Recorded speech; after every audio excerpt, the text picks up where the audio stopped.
और नमस्ते भारत में आगे बढ़ते हुए चलिए देख लेते हैं फटाफट खबरें।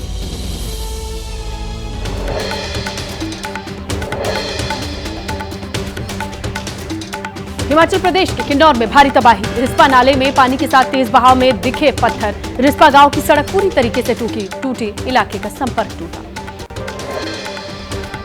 गंगोत्री धाम में रौद्र रूप में बह रही है गंगा। बारिश कम होने के बावजूद 3 दिन से बढ़ रहा है गंगा का जलस्तर। शिवानंद कुटीर आश्रम का 90% हिस्सा गंगा में समाया। गंगोत्री धाम में भारी नुकसान। दुकान, होटल, आश्रम के बाहर बैठे लोग, मंदिर परिसर, आसपास के आश्रमों को भी खतरा। सुरक्षा के मद्देनजर पुलिस जवान, एसडीआरएफ के जवान मौके पर तैनात। मध्य प्रदेश के छिंदवाड़ा में पुल पार कर रहे युवक की बाइक बही। रस्सी की मदद से नदी में बह रहे युवक को सुरक्षित निकाला गया। घाटमाली नदी पर बने पुल को पार कर रहा था ये युवक। मध्य प्रदेश के कटनी में बारिश के बाद प्रधानमंत्री ग्राम योजना की सड़क बह गई। आने जाने का रास्ता बंद। रोड नहीं होने से जिले में ग्रामीणों का संपर्क टूटा। मध्य प्रदेश के धार कारवा नदी पर पैर धोने गए किसान का पैर फिसला। नदी के तेज बहाव में बह गया किसान। ग्रामीणों ने मशक्कत के बाद किसान को निकाला, लेकिन पानी में डूबने से किसान की मौत हो चुकी थी। मध्य प्रदेश के सीहोर में कोलार डैम का जल स्तर बढ़ा। पानी का लेवल मेंटेन करने के लिए डैम के 2 गेट खोले गए। प्रशासन ने लोगों से कोलार डैम से दूरी बनाने की अपील की। मध्य प्रदेश के जबलपुर में हादसा। नाले के तेज बहाव में बह गया 10 साल का बच्चा। कीचड़ में पैर फिसलने से उफनाते नाले में गिरा। मौके पर नहीं पहुंची रेस्क्यू की टीम। स्थानीय लोग तलाश में जुटे। यूपी के लखीमपुर खीरी में शारदा कटान से ग्रामीणों में दहशत है। नदी के सामने डर से खुद से अपने घरों पर हथौड़ा चला रहे हैं लोग। ईंट सरिया निकालकर ऊंचाई वाले जगहों पर शिफ्ट कर रहे हैं। चित्रकूट में पत्थर खादान में पहाड़ धंसने से हादसा हुआ। हादसे में पोकलैंड मशीन डंपर मलबे में दबा। मलबे में दबकर पोकलैंड ऑपरेटर की मौत। छत्तीसगढ़ के कांकेर नदी में बड़ा हादसा। पानी के तेज बहाव के बीच ट्रैक्टर से नदी को पार कर रहे थे ग्रामीण। बाल बाल बचे। ग्रामीणों ने तैरकर जान बचाई। छत्तीसगढ़ के कोरबा में बड़ा हादसा। कसमुंडा कोल खादान के निरीक्षण के लिए गए एसईसीएल के 2 अधिकारी पानी के तेज बहाव में बहे। एक ने तैरकर जान बचाई। मलबे में मिला दूसरे का शव। महाराष्ट्र के यवतमाल में जमकर बारिश हुई। बैलगाड़ी से उफनाते नाले को पार कर रहा था किसान। बाल बाल बचा। तेज बहाव में बहने से बचे बैलगाड़ी के पीछे मवेशी बांधे गए थे, वो नाले में बहे। महाराष्ट्र के कोल्हापुर में कई घरों में बाढ़ का पानी घुसा। नरसिंहवादी दत्ता मंदिर में भी पानी भरा। लोगों को जल भराव से दिक्कतें। लगातार बारिश से शहर के कई इलाकों में जल भरा। नवी मुंबई में 3 मंजिला इमारत के ढहने का लाइव वीडियो सामने आया। सीबीडी बेलापुर में गिरी थी 3 मंजिला इमारत। हादसे का वीडियो सामने है। हादसे में 3 लोगों की मौत हुई थी। तेलंगाना के आदिलाबाद में कठवाड़ा परियोजना बारिश के पानी से ओवरफ्लो हुई। पानी ने निचले इलाकों में पानी के साथ मछलियां पहुंची और मछलियों को पकड़ने में लोग जुटे। राजस्थान के बूंदी में भारी बारिश से सड़कें दरिया बनी। उफान पर नदी नाले। बीते 24 घंटे में 40 मिलीमीटर बारिश दर्ज की गई। मौसम विभाग ने राजस्थान के कई जिलों में भारी बारिश का अलर्ट जारी किया। दिल्ली बेसमेंट हादसे से जुड़ा एक और वीडियो आया सामने। कोचिंग इंस्टीट्यूट के बाहर जलभराव से गुजरी थी काले रंग की गाड़ी। पानी के प्रेशर से टूटा था कोचिंग का गेट, जिसके बाद बेसमेंट में तेजी से भरा पानी। फिलीपींस में गेमी तूफान के बाद भारी बारिश ने बुल्काना प्रांत में तबाही मचाई। 70% बाढ़ में घर बहे। 33 लोगों की मौत। 3 लोगों के लापता होने की खबर। बाढ़ से 30 लाख लोग प्रभावित। बाढ़ की मार झेल रहा चीन। मध्य चीन के हुनान प्रांत के होंगयांग शहर में बारिश से तबाही। लैंडस्लाइड के बाद कई घर तबाह हुए। मलबे में दबकर 12 लोगों की मौत। चीन के हुनान प्रांत में भारी बारिश के बाद उफान पर बरसाती नाले। आबादी वाले इलाकों में पानी भरा। सैलाब में घिरे नजर आ रहे हैं लोग। लोगों को सुरक्षित स्थानों पर रेस्क्यू किया जा रहा है। चीन में भारी बारिश के बाद भूस्खलन से काफी नुकसान है। मलबे में दबे लोगों को निकालने के लिए रेस्क्यू टीमें जुटी हैं। एहतियात के तौर पर खाली कराया गया पूरा इलाका। चीन में हुनान समेत 3 प्रांत में बाढ़ से हाहाकार। पानी में फंसे लोगों को निकालने के लिए बड़े पैमाने पर रेस्क्यू ऑपरेशन चलाया जा रहा है। अब तक 15 लोगों की मौत हो चुकी है।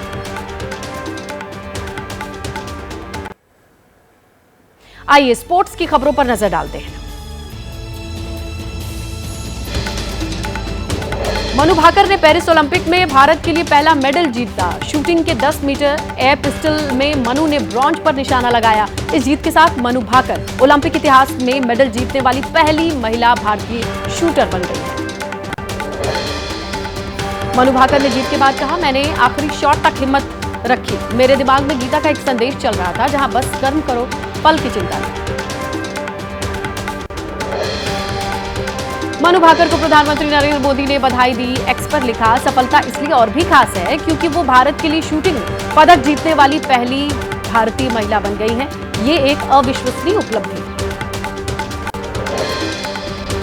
मनु भाकर की जीत का जश्न हरियाणा के झज्जर के गोरिया गांव में मनाया गया। 14 साल की उम्र से ही मनु ने शूटिंग शुरू की थी। ओलंपिक के ब्रॉन्ज मेडल से पहले कॉमनवेल्थ गेम्स, वर्ल्ड चैंपियनशिप में भी गोल्ड जीत चुकी है मनु भाकर इस ओलंपिक में अभी और मेडल जीत सकती हैं। 10 metre air pistol mix team event में आज वो शूटिंग रेंज में उतरेंगी। इसके अलावा 25 मीटर पिस्टल में 2 अगस्त में भी वो मुकाबले में है। बॉक्सिंग में भारत की निखत जरीन ने ओलंपिक में शानदार शुरुआत की। निखत ने जर्मनी के मैक्सी को 5-0 से हराया। प्री क्वार्टर्स फाइनल में निखत की टक्कर चीन की वर्ल्ड चैंपियन वू यू से होना है। ओलंपिक में आज भारतीय हॉकी टीम की टक्कर अर्जेंटीना से होगी। यह मुकाबला शाम 4:15 पर होगा। भारत ने पहले मैच में न्यूजीलैंड को 3-2 से हराया था।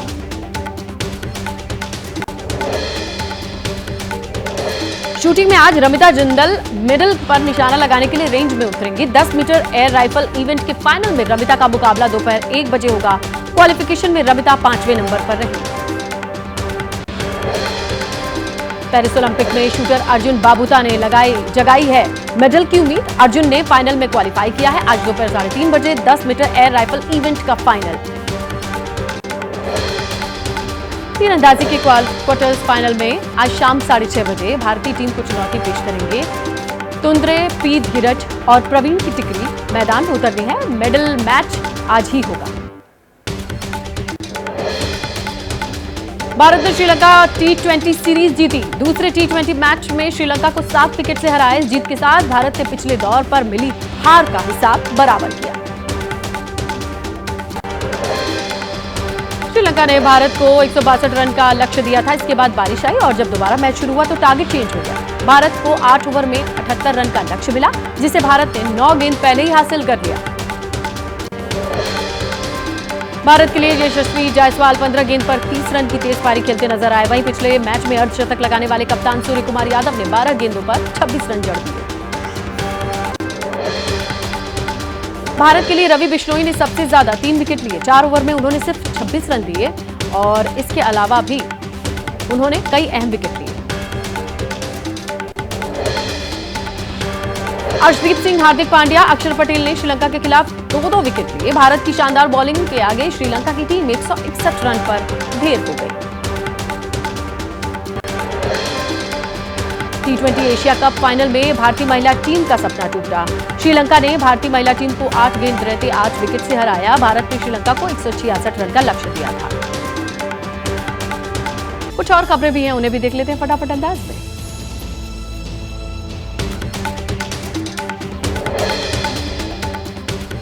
संसद के दोनों सदनों में आज भी जारी रहेगा बजट पर चर्चा। लोकसभा में नेता प्रतिपक्ष राहुल गांधी मौजूद रहेंगे। करीब 2 बजे बजट पर बोल सकते हैं राहुल।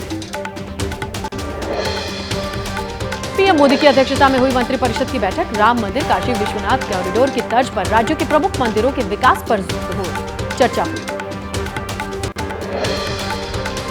दिल्ली में मुख्यमंत्री परिषद की बैठक में 13 राज्यों के मुख्यमंत्री मौजूद रहे। विभिन्न विकास योजनाओं पर चर्चा हुई। नई शिक्षा नीति, 5 ट्रिलियन इकोनॉमी पर मंथन हुआ। पीएम मोदी की बीजेपी शासित राज्यों के मुख्यमंत्रियों, उप मुख्यमंत्रियों को सलाह। बोले, केंद्र की गरीब कल्याण योजनाओं में छेड़छाड़ न करें। यूपी विधानमंडल में आज से मॉनसून सत्र का आगाज। लोकसभा चुनाव के बाद शुरू हो रहे इस सत्र के हंगामेदार होने के आसार हैं। 2 अगस्त तक चलेगा ये सत्र। यूपी में सत्र शुरू होने से पहले बीजेपी विधानमंडल दल की बैठक। सीएम योगी, डिप्टी सीएम केशव प्रसाद मौर्य, ब्रजेश पाठक समेत कई नेता शामिल होंगे।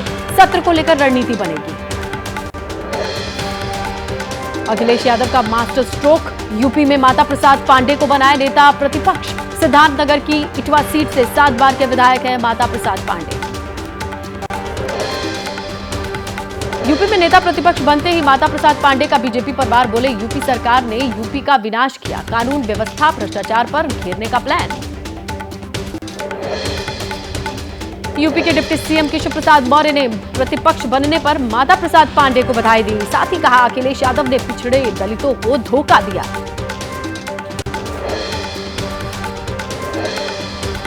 डिप्टी सीएम केशव प्रसाद मौर्य के बयान पर माता प्रसाद का पलटवार, बोले केशव प्रसाद ने पिछड़ी जाति में जन्म लिया, इसीलिए वो नेता हैं। मैं संघर्षों से नेता बना।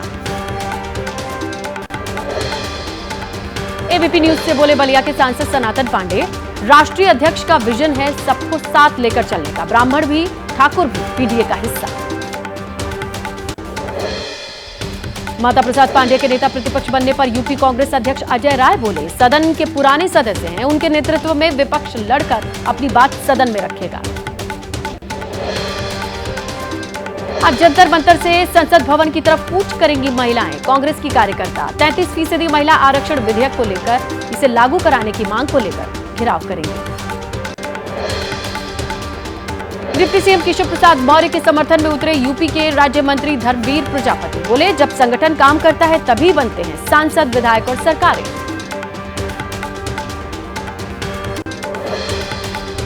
लोकसभा चुनाव के नतीजों की समीक्षा को लेकर बंगाल कांग्रेस अध्यक्ष अधीर रंजन चौधरी प्रभारी के साथ आज पार्टी के महासचिव वेणुगोपाल की बैठक। रणनीतिकार प्रशांत किशोर का जन सुराज अभियान 2 अक्टूबर को बनेगा राजनीतिक दल। प्रशांत बोले बिहार में अगले साल होने वाले विधानसभा चुनाव में उनकी पार्टी हिस्सा लेगी। कांग्रेस नेता उदित राज का प्रशांत किशोर पर हमला, कहा ये रणनीतिकार नहीं है, इनके पास पैसों का भंडार है। जन सुराज में लगा दिए सैकड़ों करोड़ रुपए। पीएम मोदी से मिले महाराष्ट्र के डिप्टी सीएम देवेंद्र फडणवीस, पत्नी अमृता बेटी भी साथ रही। कहा प्रधानमंत्री मोदी से मुलाकात कर हर बार मिलती है ऊर्जा। महाराष्ट्र में चुनावी हलचल तेज, एमएनएस चीफ राज ठाकरे पुणे में प्रेस कॉन्फ्रेंस करेंगे। एमएनएस की चुनावी रणनीति का कर सकते हैं खुलासा। मराठा आरक्षण मामले में मनोज जरांगे का सरकार को दिया गया अल्टीमेटम खत्म, आज अपनी नई रणनीति का ऐलान करेंगे। कहा मुझे मेरे समाज का हित देखना है। महाराष्ट्र में पैदा हो सकते हैं मणिपुर जैसे हालात, शरद पवार ने महाराष्ट्र में बढ़ती हिंसा को लेकर आशंका जताई। साथ ही कहा हमारा छत्रप्रतियों का राज्य है, यहां कोई दंगा नहीं होगा। नवी मुंबई में एकता परिषद के कार्यक्रम में शरद पवार बोले देश के हालात बदलने के लिए हर जाति हर धर्म को एक साथ मिलकर काम करने की जरूरत।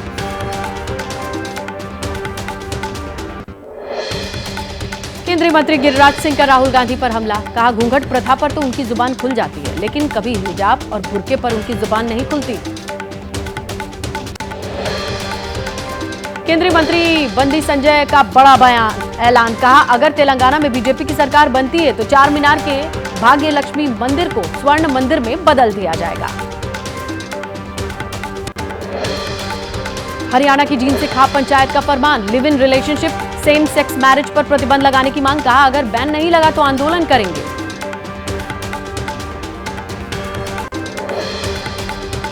केंद्रीय मंत्री एचडी कुमारस्वामी अस्पताल में भर्ती, मीडिया से बात करने के दौरान नाक से अचानक खून बहने के बाद बिगड़ी थी तबीयत। दिल्ली के पूर्व उप मुख्यमंत्री मनीष सिसोदिया की जमानत याचिका पर आज सुप्रीम कोर्ट में सुनवाई। 21 मई को दिल्ली हाई कोर्ट ने सिसोदिया को जमानत देने से इनकार कर दिया था। हेमंत सोरेन की जमानत के खिलाफ ईडी की याचिका पर आज सुप्रीम कोर्ट में सुनवाई होनी है। झारखंड हाई कोर्ट का आदेश निरस्त करने की मांग करेगी ईडी। जमानत मिलने के बाद दोबारा सीएम बन गए हैं हेमंत सोरेन। दिल्ली के मुख्यमंत्री अरविंद केजरीवाल की जमानत याचिका पर दिल्ली हाई कोर्ट में आज सुनवाई होगी। सीबीआई की गिरफ्तारी के खिलाफ दायर की गई है याचिका, दोपहर 3 बजे सुनवाई होगी। योग गुरु बाबा रामदेव के खिलाफ डॉक्टर्स की याचिका पर आज आएगा फैसला। कोविड पर इलाज के झूठे प्रचार का आरोप है। दिल्ली हाईकोर्ट से दोपहर 2 बजे के बाद फैसला आने की उम्मीद। गाजीपुर से समाजवादी पार्टी सांसद अफजाल अंसारी से जुड़ी याचिकाओं पर इलाहाबाद हाईकोर्ट आज सुनाएगा फैसला। अफजाल के सियासी भविष्य पर भी संकट छिन सकती है सांसदी। दोपहर 12 बजे तक फैसले के आने की उम्मीद। दिल्ली की कोचिंग सेंटर हादसे के बाद हरकत में आए नगर निगम। मेयर के आदेश पर देर रात तक 13 कोचिंग सेंटर सील किए गए। राजेंद्र नगर इलाके में अवैध रूप से बेसमेंट में ये कोचिंग सेंटर संचालित हो रहे थे। एमसीडी के एडिशनल कमिश्नर तारिक थॉमस का बयान। बेसमेंट में बने कई कोचिंग सेंटर्स पर सील करने की कार्रवाई हुई। नियमों के मुताबिक कोचिंग सेंटर संचालित नहीं होने पर लिया गया ये एक्शन। दिल्ली को कोचिंग सेंटर में हुए हादसे को लेकर बच्चों में आक्रोश है। 3 छात्रों की मौत के मामले में प्रदर्शन करेगी आज बीजेपी, जहां दिल्ली सरकार के खिलाफ सुबह 11 बजे सड़क पर उतरेंगे कार्यकर्ता। कोचिंग सेंटर के बाहर एक और वीडियो सामने आया। इंस्टीट्यूट के बाहर पानी से गाड़ी के गुजरते ही टूट गया था गेट और गेट के टूटने से ही बेसमेंट में पानी भरने की आशंका जताई जा रही है। दिल्ली में हुए हादसे को लेकर एबीवीपी से जुड़े छात्रों का प्रदर्शन। मेयर शैली ओबेरॉय के घर के बाहर छात्रों का हंगामा देखा गया। कोचिंग संचालकों मेयर के खिलाफ छात्रों का गुस्सा। कोचिंग सेंटर पर हुए हादसे को लेकर के दिल्ली में कैंडल मार्च। एनएसयूआई से जुड़े स्टूडेंट ने कैंडल मार्च निकाला। अवैध रूप से चल रहे कोचिंग सेंटर्स के खिलाफ कार्रवाई की मांग की।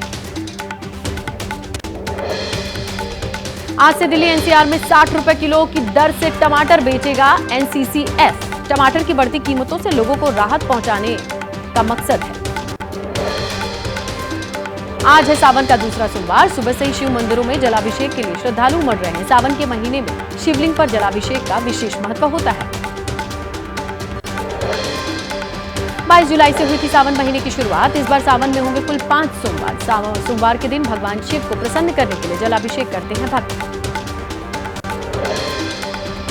उज्जैन के श्री महाकालेश्वर ज्योतिर्लिंग में दर्शन के लिए श्रद्धालुओं की भारी भीड़। पैदल यात्रा कर उज्जैन पहुंच रहे हैं भोले बाबा के भक्त। बाबा का जलाभिषेक करेंगे कांवड़िए।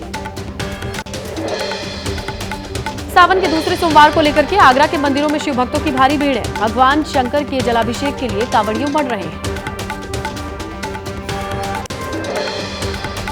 सावन के दूसरे सोमवार को लेकर के यूपी के सीतापुर में पुलिस अलर्ट पर है। मंदिरों के बाहर सुरक्षा के कड़े इंतजाम। शिवलिंग पर जलाभिषेक के दौरान उमड़ने वाली भीड़ को देखते हुए पुलिस चौकन्नी में।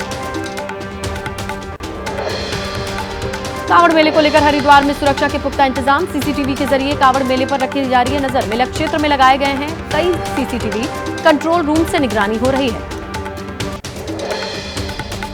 राजस्थान के मुख्यमंत्री भजन लाल शर्मा को जयपुर कंट्रोल रूम में फोन करके जान से मारने की धमकी मिली।